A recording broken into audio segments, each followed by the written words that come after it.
இளந்தமிழ் sir, இந்த விவகாரத்தை நான் கொஞ்சம் பேசினதை உங்களின் பார்வையிலே நான் காத்திருக்கிறேன்.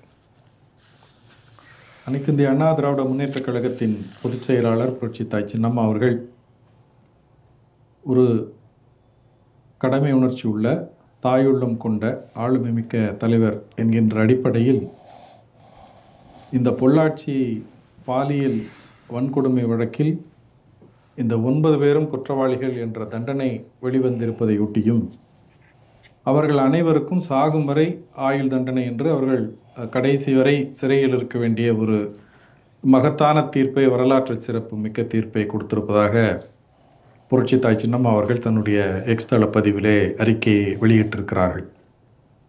இது நமக்கு மிகுந்த மன நிறைவை கொடுக்கிறது. ஏனென்றால் இன்றளவும் அந்த பொள்ளாச்சி பாலியல் வழக்கில் சம்பந்தப்பட்ட காணொலிகள் வெளியாகி தமிழகத்தை எந்த அளவிற்கு ஒரு மிகப்பெரிய அதிர்ச்சிக்கு உள்ளாக்கியது என்பது அந்த சின்னஞ்சிறுமியின் அந்த குரல், அலரும் குரல் இன்றைக்கும் காதுகளில் எதிரொலித்து கொண்டிருக்கிறது. அப்படிப்பட்ட கொடுமையான ஒரு வழக்கில் ஒரு நல்ல தீர்ப்பு வந்திருக்கிறது. இது எப்படிப்பட்ட தடைகளை எல்லாம் தாண்டி வந்தது என்பதை நாம் இந்த நேரத்தில் நினைவு கூற வேண்டும். அதை தாண்டி இது அடுத்தடுத்த மேல்முறையீடுகளில் இந்த தீர்ப்பினுடைய இந்த இறுக்கம் தளர்ந்து விடக்கூடாது என்கின்ற ஒரு கவலையும் நமக்கு இருக்கிறது.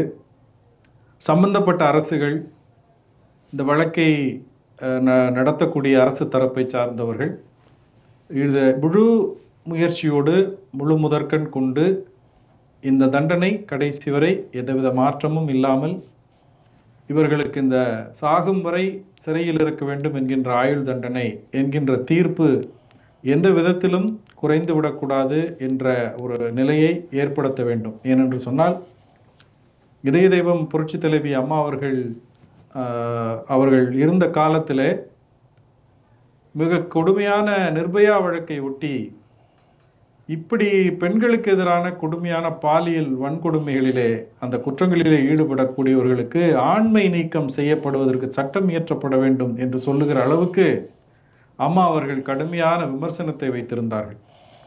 அப்படிப்பட்ட ஒரு ஆளுமை தமிழ்நாட்டில் இருந்த போதுதான் சட்டம் ஒழுங்கு கட்டுப்பாட்டில் இருந்தது. பெண்கள் பாதுகாப்பாக சுதந்திர உணர்வோடு தமிழ்நாட்டிலே நடமாட முடிந்தது. ஆனால் இன்றைக்கு இந்த விளம்பர திமுக ஆட்சியின் அந்த அவலத்தில் எந்த அளவுக்கு பெண்களுக்கு கொடுமை நடக்கிறது என்று பார்த்தால், அவங்களோட கூட்டணியில் இருக்கக்கூடிய வேல்முருகன் அவர்களே ஒரு அந்த தமிழர் வாழ்வுரிமை கட்சி உடைய தலைவர் வேல்முருகன் குறிப்பிட்டதாக ஒரு செய்தி படித்தேன். சராசரியாக ஒரு மாதத்திற்கு 100 பாலியல் வன்கொடுமை வழக்குகள் தமிழ்நாட்டில் நடக்குது என்று அவர் வேதனைப்பட்டிருக்கிறார். அவர் முக்கியமான சட்டமன்றத்தில் ஒரு குழுவினுடைய தலைவராகவும் இருக்கிறார். வெறுமன ஒரு கட்சியினுடைய எம்எல்ஏவாக மட்டுமல்ல, அவர் அரசோடு மிக நெருக்கமாக இருக்கக்கூடியவரே இந்த மாதிரி ஒரு குற்றத்தை சொல்லுகிறார். பொதுவாக அரசியலில், எதிர்கட்சி அரசியலில் இருப்பவர்கள் பாலியல் வழக்கு தமிழ்நாட்டில் முன்பெப்போதும் இல்லாத அளவிற்கு மிக மிக அதிகமாக பதிவு செய்யப்படுகின்றன என்ற ஒரு குறிப்பை முன்வைக்கிறார்கள்.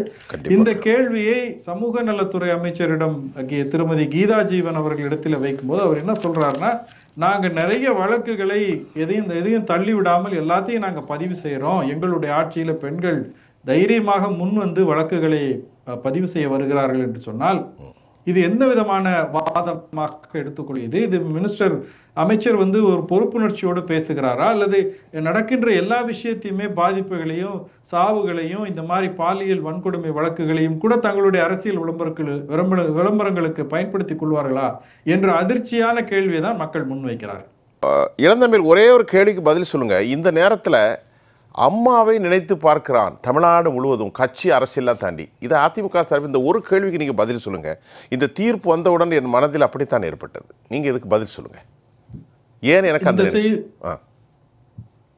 இல்லை, இந்த பொள்ளாச்சி பாலியல் வழக்கு தொடர்பான தீர்ப்பு வந்த இடத்துலையும் பரவலாக அம்மா இருந்திருந்தா இந்த மாதிரி ஒரு நிகழ்வு நடந்திருக்காது என்கின்ற பேச்சும், இந்த 4 ஆண்டு காலமாக திமுக போடுகின்ற இந்த கேலி கூத்தை எல்லாம் பார்த்து அந்த அம்மா இருந்திருந்தா அப்படி நடக்குமா, அந்த அம்மா இருந்திருக்கணும் என்று தெருவுக்கு தெருவு வீட்டுக்கு வீடு தமிழ்நாட்டு மக்கள் பேசுகிறார்கள் என்று சொன்னால் அது வந்து மிகையல்ல. இது சொல்லாத ஆள் கிடையாது. கட்சி வித்தியாசம் தாண்டி, சாதி மத வேறுபாடுகளை தாண்டி அனைவருமே இதய தெய்வம் புரட்சி தலைவி அம்மா அவர்களை நினைவு கூர்ந்து அவங்க இருந்தா இப்படி நடக்குமா என்று ஒவ்வொரு அவலம் நடக்கும் போதும், ஒவ்வொரு கொடுமை நடக்கும் போதும் மக்கள் குறிப்பிடுகிறார்கள் என்று நீங்கள் சொல்லுவது எந்த விதத்திலும் கொஞ்சம் கூட தவறில்லை. மிக மிக சரியான கூற்று. மக்கள் அப்படித்தான் நினைக்கிறார். இல்லை, இப்போ அடுத்த ஒரு சின்ன குறுக்கிட்டு கேள்வி. இயற்கை சில உந்துதல்களை நமக்கு ஏற்படுத்தும்.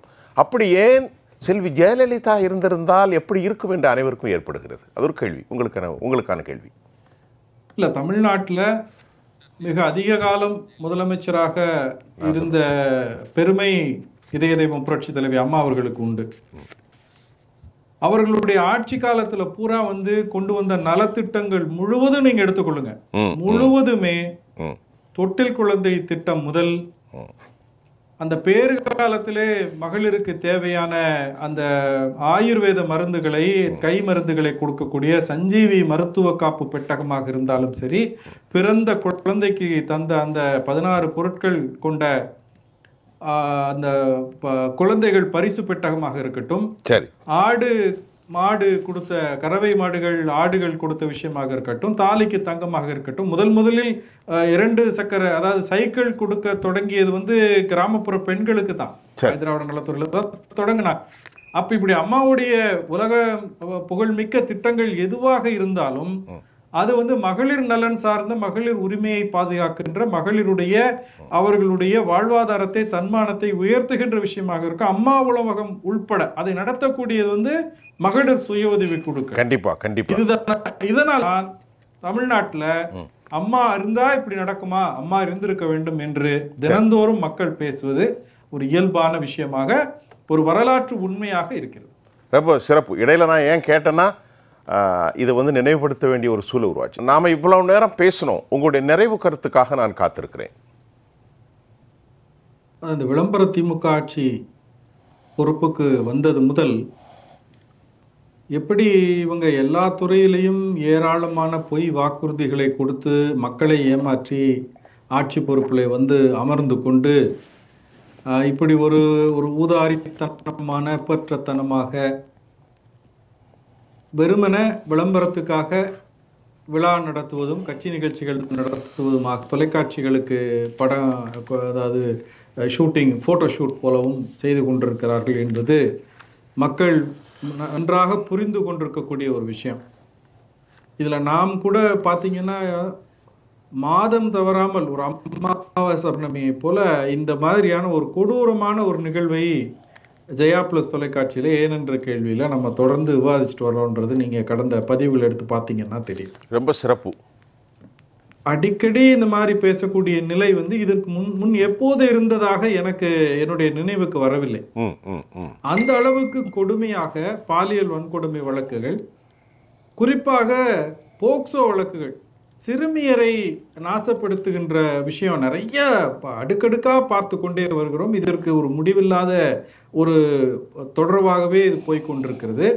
இன்னைக்கு இப்போ மாலையில ஒரு செய்தி பார்த்தேன். குமரி மாவட்டம் ஈத்தாமொழியில ஒரு வீட்டில் கணவர் கோயில் திருவிழாவுக்கு சென்றிருக்கிறார். அவர் இரவு தாமதமாக வருவார் என்று கதவை தாளிடாமல் இருந்த மனைவியை, 2 குழந்தைகளோடு தூங்கிக் கொண்டிருந்தவரை அந்த வழியாக சென்ற ஒருவன் வீட்டை திறந்திருப்பதை பார்த்து உள்ளே நுழைந்து அந்த பெண்ணை பாலியல் வல்லுறவுக்கு வந்து கட்டாயப்படுத்தி அவர் மீது வன்முறையை செலுத்த அவர் சத்தம் போட அக்கம் பக்கத்திலேருந்து வந்தவர்கள் வந்து காப்பாற்றி அவனை இன்னைக்கு சிறையில் அடைத்திருக்கிறாங்க. இப்படி ஒவ்வொரு நாளும் தொடர்கிறது.